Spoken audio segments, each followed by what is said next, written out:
Imagine turning on your television to the national evening news, like a channel you have watched for 2 decades. And instead of a news anchor, you are met with a completely silent black screen carrying a written apology for 16 years of I lies. mean, it is just an incredibly jarring image for a modern It democracy. really is. That is exactly what happened in Hungary on Tuesday.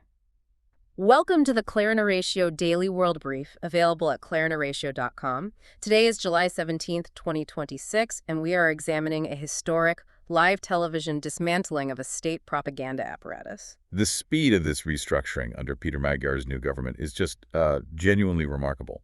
Following his Titsa Party's landslide victory, the MTVA media holding company, which controls the state news channel M1, is undergoing a total overhaul. And the transitional director immediately removed aggressive Orban-era figures, right? Yeah, Including M1's longtime director, Zsolt Nemeth. exactly, but the mechanism of their relaunch is what really caught my attention.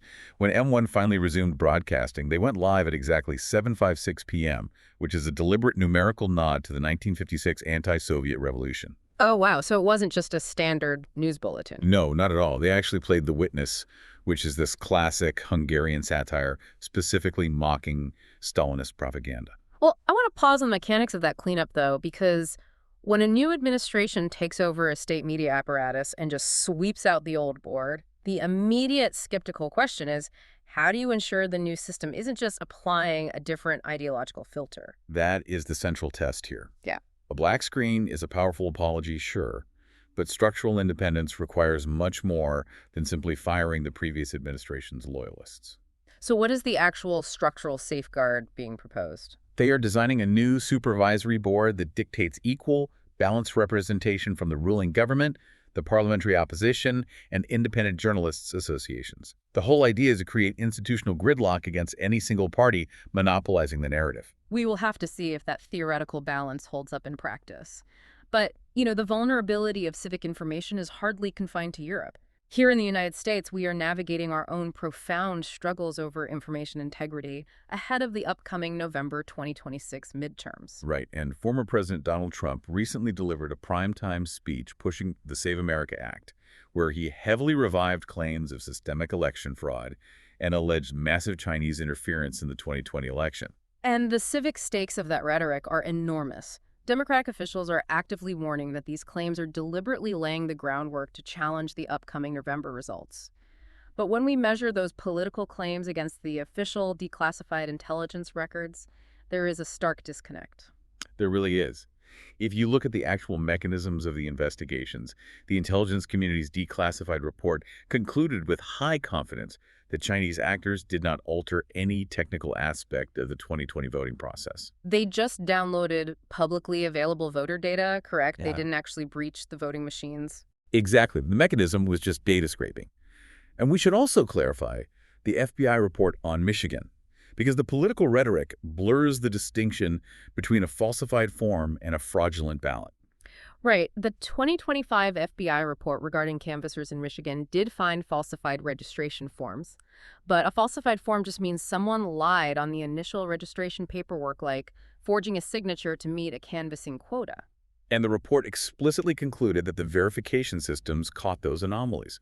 No actual fraudulent ballots were cast or counted as a result of those bad forms. Which brings up the claims of widespread non-citizen voting. When you look at the data from the SAVE system, the Systematic Alien Verification for Entitlements program, their audits show that only 0.04% of registered voters flagged were actually non-citizens. So the political rhetoric dominating the airways is operating entirely independently of these documented institutional findings. Well, and the integrity of the news you consume isn't just threatened by political rhetoric, it is highly vulnerable to corporate consolidation. Right now, 12 Democratic attorneys general are in federal court attempting to block the $111 billion merger between Paramount Skydance and Warner Bros. Discovery.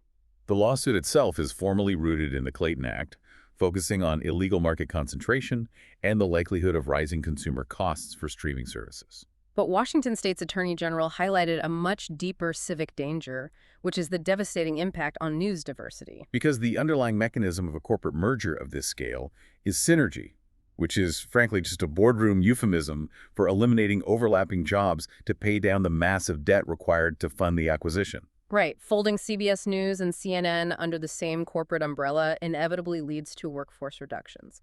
You consolidate bureaus, share correspondence, and suddenly you have fewer independent journalists investigating local and national stories. It represents a dangerous narrowing of the viewpoints and facts available to the public. Corporate consolidation mathematically restricts accountability for those in power. Speaking of accountability, we see this friction between public rules and private actions play out constantly. A glaring example just emerged from Germany earlier this week. You are talking about Jens Spahn, the prominent leader in the conservative Christian Democratic Union. Yes, he just announced he had a child using a surrogate mother in the United States.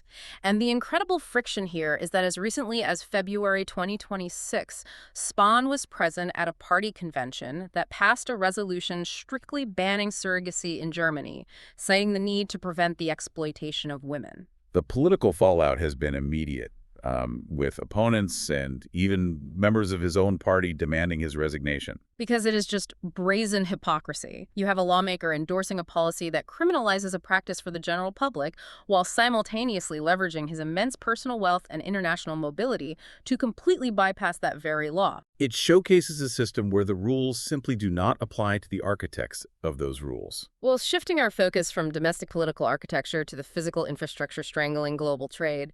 And just a quick note, for more daily briefings, brain candy explainers, and classic audiobooks, visit claranarratio.com. Looking at the global picture, the physical choke points of the economy are currently buckling. The U.S.-Iran conflict has effectively paralyzed the Strait of Hormuz, completely unraveling the preliminary ceasefire signed on June 17. And Iran is heavily leveraging this maritime vulnerability. They are explicitly threatening alternative export infrastructure, meaning systems designed specifically to bypass the strait. Right. This includes threats against Saudi Arabia's East-West pipeline and the United Arab Emirates Abu Dhabi crude oil pipeline. The strategic message from Tehran is absolute. Either all regional energy producers are allowed to export to the global market or no one does. And these shipping lanes are not abstract lines drawn on a geopolitical map. They function as direct pipelines to your wallet. When Hormuz is blocked, global energy costs spike, inflation surges through the supply chain, and household budgets are severely strained. Plus, the chaos is compounding. On Friday, Somali pirates exploited the security vacuum created by the naval deployments in the Gulf of Aden and hijacked the MT Astana, a tanker sailing for Puntland roughly 65 nautical miles off the coast of Yemen. This physical bottleneck is wrecking national budgets far beyond the Middle East. If we look at Indonesia, because they rely heavily on imported fuel, the government absorbs price shocks to keep fuel affordable for the public. And the sudden closure of Hormuz blew a massive $6 billion hole in the Indonesian budget almost overnight just to maintain those subsidies. Which caused the national currency, the rupiah, to plunge, triggering the largest sell-off of Indonesian stocks by global funds since the 1997 Asian financial crisis. This external energy shock collided head-on with President Prabowo's ambitious campaign promises. He campaigned on boosting economic growth to 8% through massive social spending. But now, as of July 2026, ratings agencies like MSCI and S&P Global are issuing severe downgrade warnings, threatening to drop Indonesia from an emerging market to a frontier economy. Which is terrifying for them because if that downgrade happens, the cost of borrowing money internationally skyrockets, and the cost of servicing their current debt is already consuming nearly a quarter of all national tax receipts. These high energy and labor costs are forcing drastically different survival mechanisms globally. In Germany, industrial firms like Gardena are simply cutting their losses, slashing domestic jobs, and relocating operations to Asia. But in the UK, the government is taking a radically interventionist approach to protect domestic supply by formally nationalizing British steel in Scunthorpe. And that comes at a staggering cost to the British taxpayer, roughly $1.74 million a day, just to keep the furnaces running. The logic there is purely strategic. The UK government deemed it an absolute necessity to safeguard a vital national capability because you cannot build military ships or maintain rail infrastructure if you are entirely dependent on foreign nations for raw steel. Though forcibly removing this asset from its previous owners, China's Jinghe Group, has infuriated Beijing. The Chinese Commerce Ministry accused the UK of state theft under the guise of national security, and they are threatening severe bilateral trade retaliation. Macro-level economic anxiety always trickles down, and we are seeing individuals respond by asserting their own localized agency. In New York City, there is a growing consumer movement known as friction maxing. Yes, instead of defaulting to the seamless, algorithm-driven convenience of online retail monopolies, consumers are intentionally choosing the physical friction of walking to independent brick-and-mortar shops. Like S. Feldman Housewares on the Upper East Side or Nut House, the 24-hour hardware store, they are treating this slight inconvenience as a civic responsibility. It is a physical protest against having their community culture hollowed out and automated by corporate consolidation. But, we see a similar tension between industrial convenience and physical reality when examining how governments manage environmental policy. Definitely. The European Union has just unveiled a proposal to drastically slow down cuts to businesses' greenhouse gas emissions limits, all under the banner of maintaining a business-friendly environment. So they're relaxing the rules of the emissions trading system by extending free carbon permits until 2038, abandoning the previous deadline of 2034. Which essentially allows companies a set amount of pollution without financial penalty. The cognitive dissonance there is profound.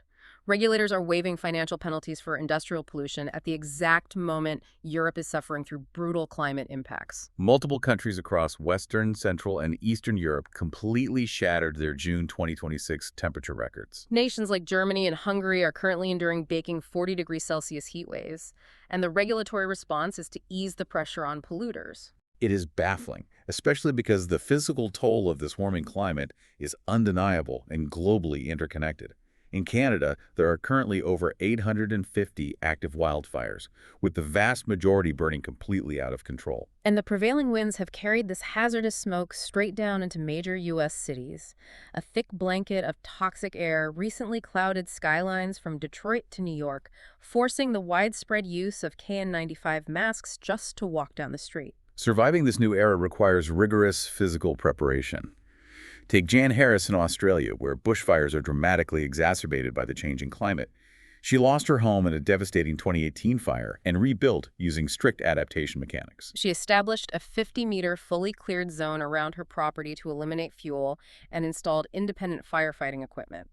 But she also stresses the profound psychological toll of living in a state of constant environmental hypervigilance. The emotional cost of losing your community and the anxiety of preparing for the next inevitable disaster requires systemic psychological support that most governments are completely unprepared to provide. And while natural hazards demand preparation, like the 7.3 magnitude earthquake that thankfully passed without triggering a major tsunami off the coast of Mexico on Friday, corporate environmental failures are entirely man-made crises. Look at Thornton Cleveland, a town in the north of England, where a massive national scandal is breaking around the AGC Chemicals Europe factory.